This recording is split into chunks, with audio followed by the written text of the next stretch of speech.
지난달 20일 메르스 첫 확진 환자가 나온 가운데 오늘까지 사망자는 14명, 완치자는 10명이 나왔습니다. 확산세가 한풀 꺾이는가 싶다가도 첫 4차 감염자가 나오는 등 국내 메르스 사태는 종잡을 수 없는 양상으로 펼쳐지고 있는데요. 네, 과연 메르스 공포가 언제까지 이어지게 될지 이 시간 두 분의 전문가 모시고 자세한 이야기 나눠보겠습니다. 네. 가톨릭 의대 미생물학 교실에 또 백순영 교수, 또 최영일 시사평론가 자리했습니다. 어서 오세요. 오십시오. 안녕하세요. 네, 반갑습니다.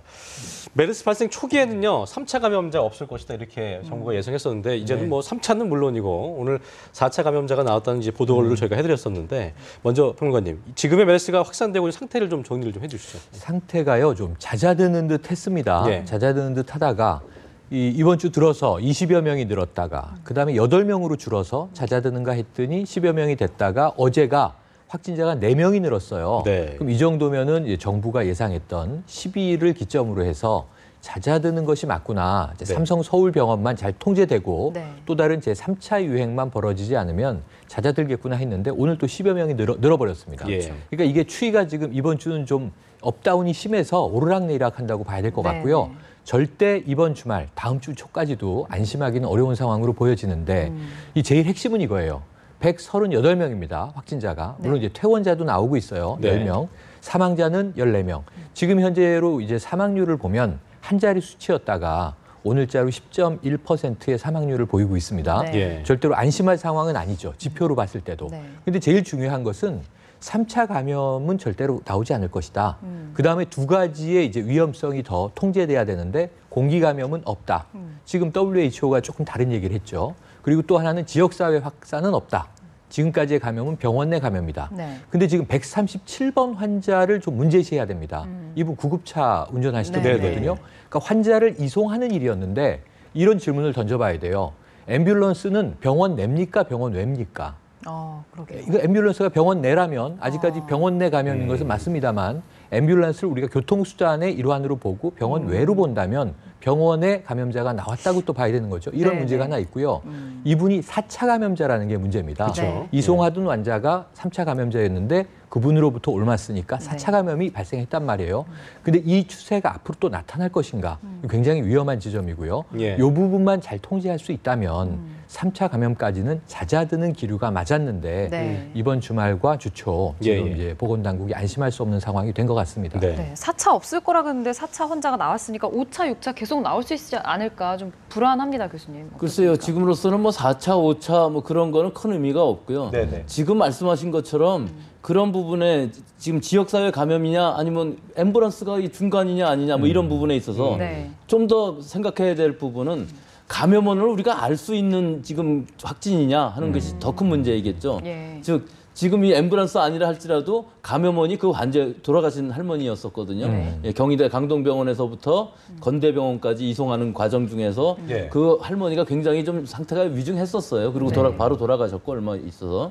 근데 그때 이제 접촉 감염에 의해서 감염이 성립됐는데 일단은 원내 감염은 아니지만 앰뷸런스니까 그 연결고리 선상에는 있는 감염이라고 이제 방역 당국은 얘기하고 싶겠죠. 네. 또 감염원이 확실하니까 이건 분명히 추적이 되는 그런 상황인데 지금 너무나 이 추적에서 빠져나간 사람들이 있다 보니까 예.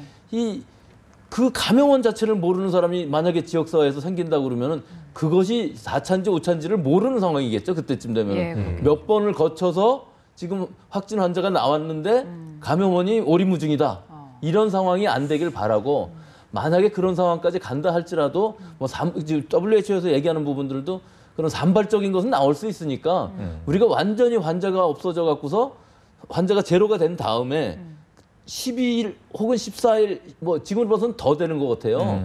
지금 날짜로 보면 27일에서 29일 그 노출된 분들인데 오늘이 벌써 13일이니까 그렇죠. 15일 지나지 않았습니까? 그렇죠. 그 잠복기로 봤을 때 좀 더 있을 수도 있지만 적어도 그렇다면은 뭐 많이 쳐서 3주 정도 아무도 안 나왔다. 그럼 그때는 이제 종식 선언을 할 수 있겠죠. 네. 아무리 산발적으로 발생한다 할지라도. 네. 다만 이 산발적으로 발생하는 게 너무 많아서 우리나라에 계속 남아 있다.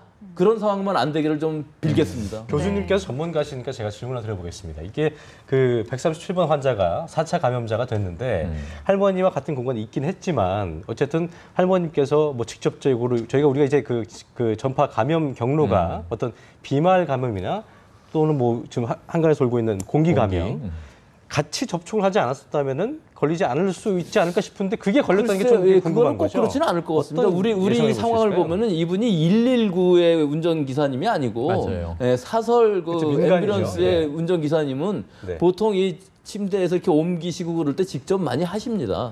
그리고 연세가 70이시더라고요. 맞아요. 119 같은 경우는 70이신 분은 없죠. 그렇죠. 정년퇴를 다 분들이 계시죠. 하셨으니까. 그러니까 좀 뭔가 70이시니까 굉장히 좀 고령자이고 지금 여기 감염되기 쉬운 상황에는 들어 있는 것 같습니다. 예.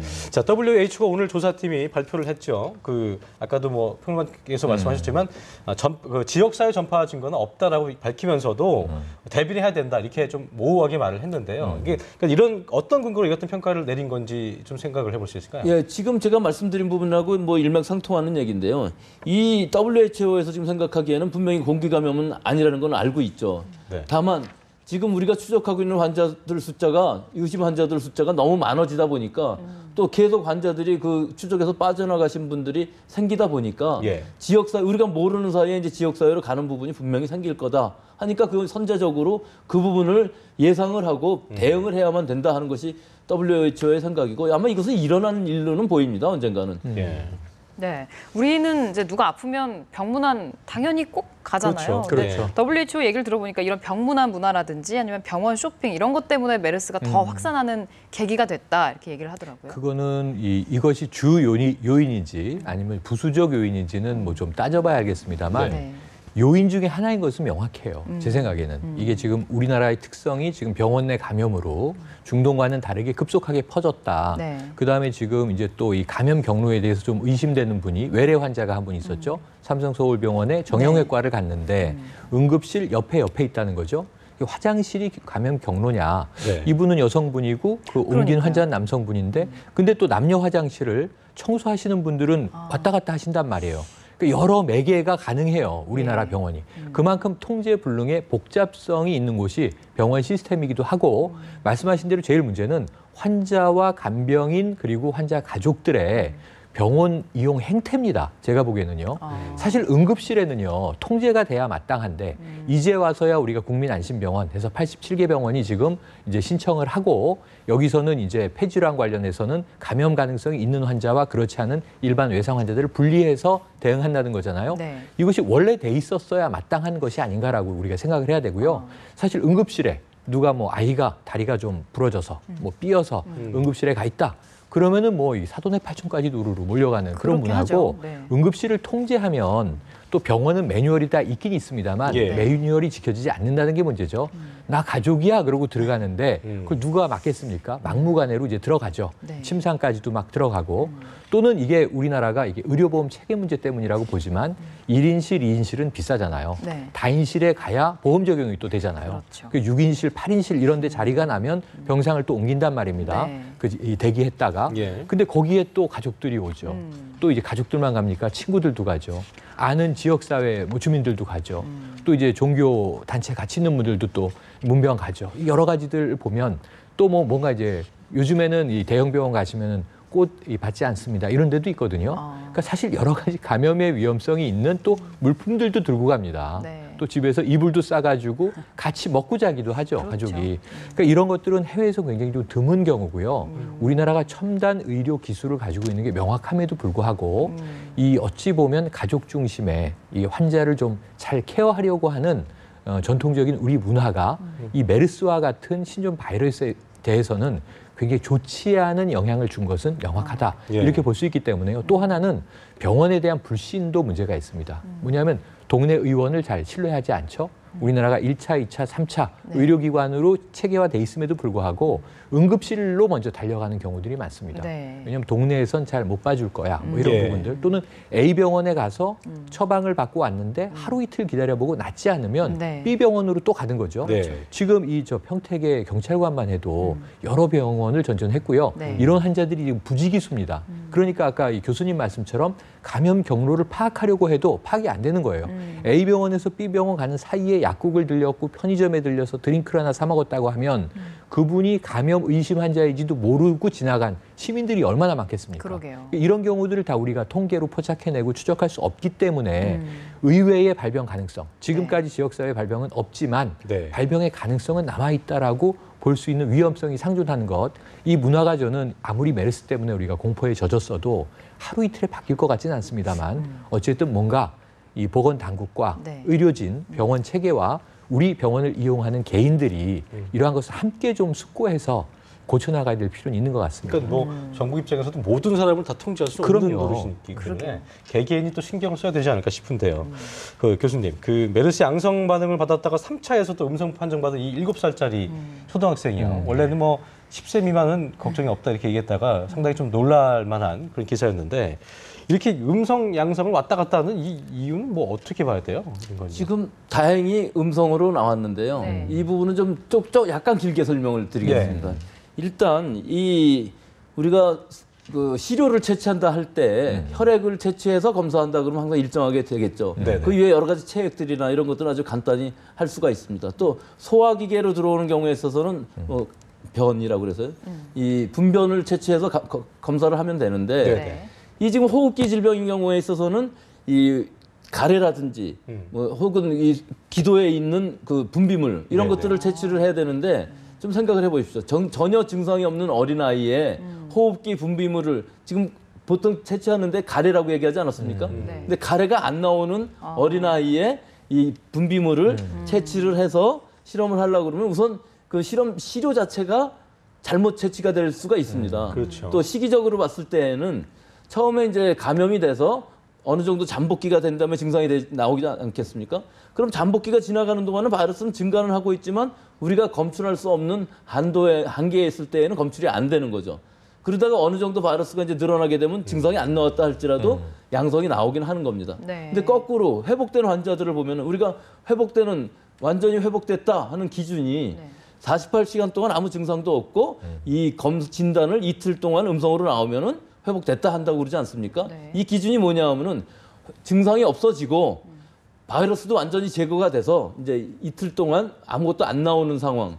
이 상황을 생각해 보면은 만약에 이 어린아이가 감염된 지가 한참 지나서 양성이 나오긴 했지만 없어지는 시기일 수도 있고 네. 또 오히려 초기이기 때문에 안 나오는 시기일 수도 있고 현재가요. 네. 그렇기 때문에 양성이 나왔다가 음성이 나왔다는 얘기는 뭐 회복기일 수는 있는 건데 네. 대부분 양성은 거짓말을 할 수가 없는 이런 상황입니다. 음성은 잘못해서 나올 수도 있지만 샘플 안에 바이러스가 없다 그러면 음성이 나올 거 아닙니까? 그렇죠. 근데 만약에 조금이라도 있다면 양성은 나오는 겁니다. 그럼 그 양성이 나온 의미가 뭐냐? 네. 아마 굉장히 약하게는 나왔을 것 같은데요.